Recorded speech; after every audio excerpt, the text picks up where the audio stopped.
एक गांव में एक अजनबी शख्स आया और इसने ऐलान करवाया कि वो गांव वालों से एक बंदर 10 रुपए में ख़रीदेगा। इस गांव के इर्द गिर्द बहुत ज़्यादा बंदर थे।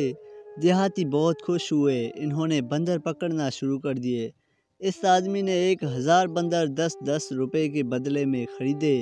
अब गांव में बंदरों की तादाद काफ़ी कम हो चुकी थी।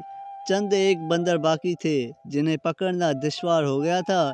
इस वक्त ताजिर ने ऐलान किया कि अब वो बंदर 20 रुपए में ख़रीदेगा। इससे देहातियों में नया जज्बा पैदा हुआ और एक दफ़ा फिर इन्होंने पूरी कुव्वत से बंदर पकड़ना शुरू किए।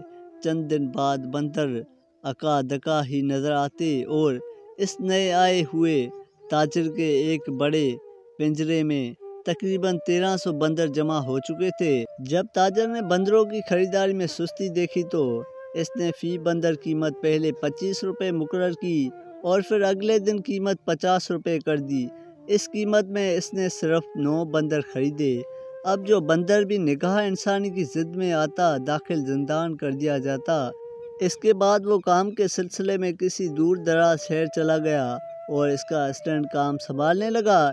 इसकी गैर मौजूदगी में उसके असिस्टेंट ने देहातियों को जमा करके कहा कि भाइयों, इस बड़े पिंजरे में तकरीबन 1450 जानवर है जो उस्ताद ने जमा किए हैं।